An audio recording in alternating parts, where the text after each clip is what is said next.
Você tem que entender isso. Que mesmo no campo das suas guerras espirituais contra as forças geracionais, contra tronos, principados, potestades, onde está o campo da nossa luta, Efésios 6:10, você tem que entender que de todas as formas você já é mais do que vencedor sobre todas as coisas. Romanos 8:37, coloca aí para mim. Você não creu na palavra, mas você vai crer na palavra. Você não... Pera aí, calma aí, não. A graça está muito forte. Você tem que entender que mesmo quando você está vacilando, se você continuar no lugar da vitória, a coisa vai inverter a teu favor. Você não está entendendo. Vou fazer você entender de novo. Deus faz você aprender até com seus piores erros.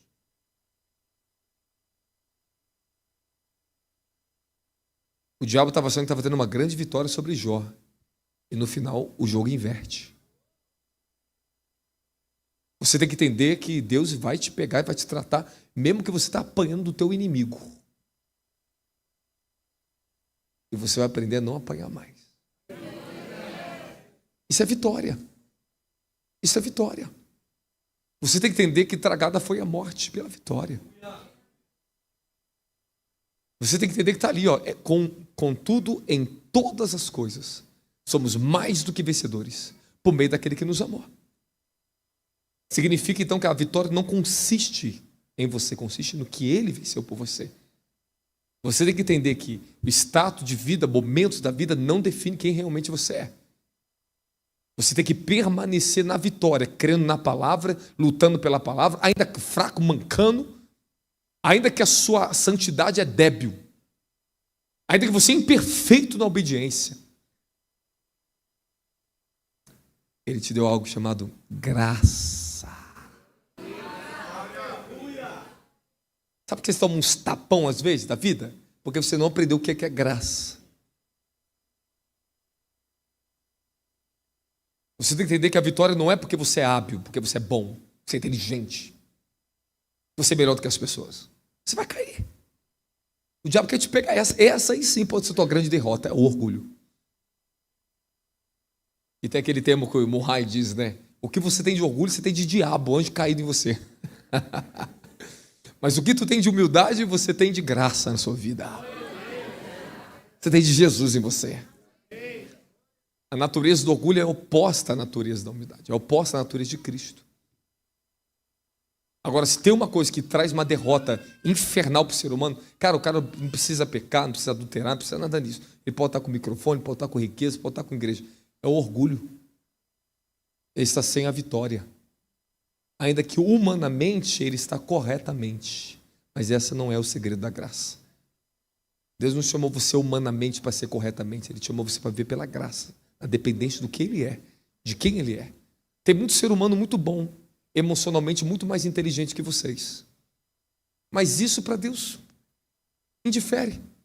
Ele diz no livro de Salmos, se não me engano, Salmos 138, 139, agora não lembro. Eu não tenho prazer nem na agilidade dos cavalos, nem na inteligência dos homens. Homens bons, homem bem organizado, que alcançaram certas dimensões da luz de Satanás, não da luz de Deus. Os anjos caídos, eles têm as suas luzes lindas, mas é imperfeita, é enganosa. E lembre-se, Satanás, o quê? É um anjo de luz. É o que Paulo diz no livro de 2 Coríntios, capítulo 11, que ele se transfigura em anjo de luz para enganar os escolhidos. Para tentar enganar os escolhidos. Você tem que entender que existem muitas luzes no mundo, falsas.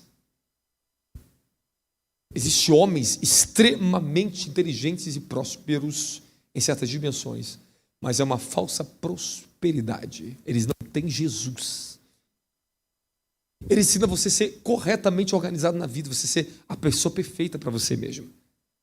Eles ensinam como é que eles venceram os problemas dele, venceram as suas lutas, encontraram certas coisas, conhecimento, e melhoraram de vida, enriqueceram, ficaram tudo bem, venceu, ok. Mas essa aí não é a nossa vitória. Esse aí não é o seu caminho. Vocês estão muito enganados se vocês andarem por esse caminho. O caminho de Cristo, o caminho da lei do Senhor é muito mais elevado que o dos homens. Escute o que eu vou ensinar para vocês. A mesma experiência com Deus, intimidade com Deus, meu querido. Porque eu sou abençoado por Deus, porque eu dependo de quem Ele é. Ele me ensinava tudo. Eu lembro desde a minha constituição, Deus me construiu, me edificando a minha vida espiritual. Às vezes eu via homens, eu via certos ensinos, eu via pessoas. Não estou te falando cristão, não. Não estou te falando cristão. E o Senhor me visitava e falava assim: este homem é um corrupto. Deus pegava e falava de homens que aparentemente eram grandes sábios. Eu falava assim: ele me negou. Não ouça nada desse homem. Não há nada nele que seja de mim. Tudo é falso nele. Tudo é falso nele. Aí Deus começou a me ensinar que um jejum seu de um dia, de 24 horas, é mais válido que os caras que jejuam 40 dias. Mas ele faz jejum intermitente, ele faz para eles, para benefício deles. Mas você faz para benefício da sua santidade. Aleluia! Aí minha pergunta para vocês os intelectuais aqui dentro, os que estudam muito, toma cuidado, porque isso está o teu grande reprovação. Eu ganhava livros, todo tipo de livro. Você falou: você vai ler isso para quê? O que eu vou te dar está muito mais além do que isso daí. É engraçado que os psicólogos, os doutores que estudaram esse livro vêm me pedir oração, porque estão presos. Porque a inteligência do homem não pode libertar o homem, só escraviza ainda mais o homem. Cria falsos caminhos, mas depois o homem é imperfeito, é insuficiente. A sua própria luz é insuficiente em salvar você mesmo. Dependa totalmente de que Cristo é da sua palavra. Ele só exaltou duas coisas no reino do Espírito: o seu nome e a sua palavra. Jesus é a palavra. Ele exaltou o seu nome e a sua palavra, o que ele fala. O que ele falou pelo Espírito através de seus santos profetas. Vocês não estão entendendo que Satanás é um ser caído, é um querubim caído, que distorceu todo o conhecimento e as luzes de Deus tomou para si, adulterou isso, tirou ela da fonte, da origem. Todo esse conhecimento caído é bom, porque é chamado conhecimento do bem e do mal. Coisas boas. Para o bem os homens fazem, mas elas são insuficientes para salvar e transformar a natureza humana. Nós estamos falando que o conhecimento com o qual nós seguimos é do Espírito. A nossa lei pela qual nós vivemos é do Espírito. E vocês têm que aprender que Deus te deu algo muito mais poderoso do que toda a ciência desse mundo.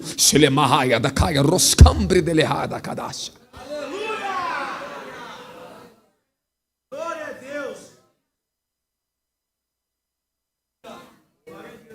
Tu pode saber muito matemática, mas eu sei uma coisa muito além da matemática. Muito mais poderosa do que ela. Matemática, se você estudar, você aprende. Mas o conhecimento de Deus é herdar Ele, a presença dEle. Não desistam disso. A maioria dos cristãos estão reprovados dentro do Evangelho porque eles estão negando Jesus pelo conhecimento caído. Me desculpa, mas é verdade. A prosperidade deles não vem de Deus. Porque eles negaram a vida santa, negaram a santidade, negaram a presença de Deus, negaram o tempo para Deus. Usaram o seu conhecimento, a sua inteligência, porque Deus deu isso aos homens. Esse é o poder dos homens. Enriquecer, prosperar, fazer que as coisas aconteçam, estudar. Deus deu isso ao homem, meu querido. Mas Ele promete: eu tenho riquezas muito maiores que qualquer homem desse mundo pode te dar. Eu tenho conhecimento que nenhuma ciência desse mundo pode dar para você. Esse conhecimento, quando eu estou alguns minutos, eu já entro dentro daquela dimensão, eu começo a me encontrar com a glória do Eterno. Eu vejo Ele. Eu ouço a sua voz. Não há nada mais poderoso do universo do que a comunhão com a presença do nosso Criador. Meus amigos, por favor, ouça isso. O Senhor vai derrubar as fortalezas dos tronos que estão na vida de muitos de vocês aqui dentro. Vai começar a partir de hoje a queda. Você vai conhecer.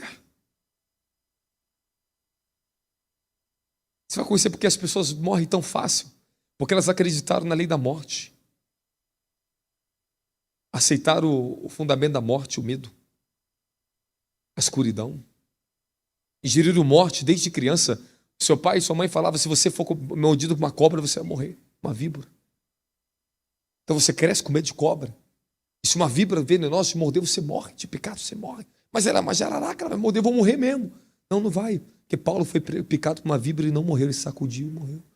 Porque não tinha morte na mente, nem nele, nem no corpo dele. Porque está escrito, se você beber ou se ou qualquer coisa venenosa te tocar, não te fará dano algum.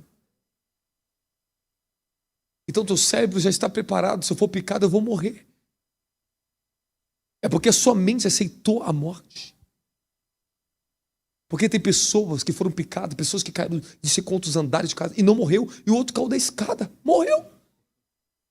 Outro tropeçou no chão e morreu. Outro caiu, bateu cabeça, bateu costela, quebrou tudo, todo quebrado, mas não morreu. O que mata o homem?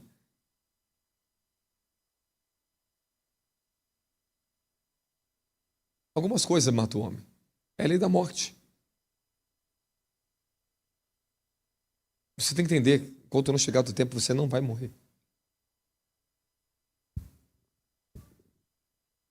Alice contou o testemunho dela. Estava com um problema gravíssimo. Eu falei, você não está com isso. E ministrei nela. Já contou o testemunho para todo mundo? Todo mundo já ouviu o seu testemunho? Quem ouviu o testemunho dela? O diagnóstico dela foi alterado, você viu? O milagre que aconteceu no testemunho. Já preparado para perder o bebê, já estava determinado, decretado. Inverteu tudo, estava perfeito. O novo diagnóstico saiu. Perfeito. Porque eu falei, você não está com isso, você está curada, ministrei nela, você não está com isso. Não aceite a mentira. O médico falou um monte de mentira para eles. Eu falei, não aceita a mentira. Pum, fogo em vocês. E Deus fez o milagre. Esse é o problema. Está destruindo tantas pessoas dentro do evangelho. Vocês não conhecem o que é tronos. Vocês não veem eles. São imperceptíveis.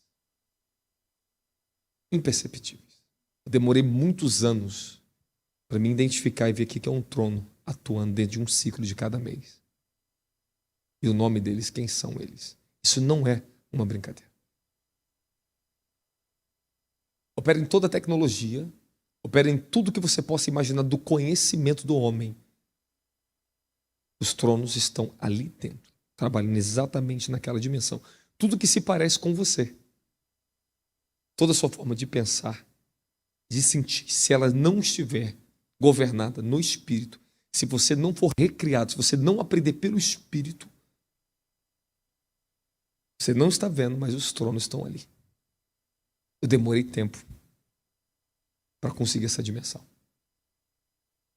Para perceber aquele pensamento. Eu não estou te falando dos principados. Quando o principado chega, você percebe rápido. Mas tronos, você não percebe a presença. Você não vê. São os mais difíceis de ser identificado. Os mais difíceis. São camadas que você enfrenta, que você vai ter que vencer. As forças geracionais, os principados. Você vai ter que aprender sobre isso. Você vai ter que lutar. Aí você sobe camadas das dimensões. Aí onde está o seu chamado em dimensões que Deus tem para vocês, em proporções ainda maior. Então os seus chamados, ele vem por proporções na sua vida. Até você alcançar a plenitude do seu chamado. Proporções. Para você alcançar cada vez uma porção nova, você vai ter que vencer as categorias dos seus inimigos. Davi lutou com leões e ursos, potestades. Depois Davi lutou contra um Golias. Estamos falando de forças muito além de potestades. Dominadores. Coisas terríveis, assombrosas. Lutou contra príncipes. Principados. Depois lutou contra reis, tronos. Está tudo ali, a história de Davi. Toda a sua batalha espiritual está na vida de Davi. Só você ver que você vai ver a sua própria vida.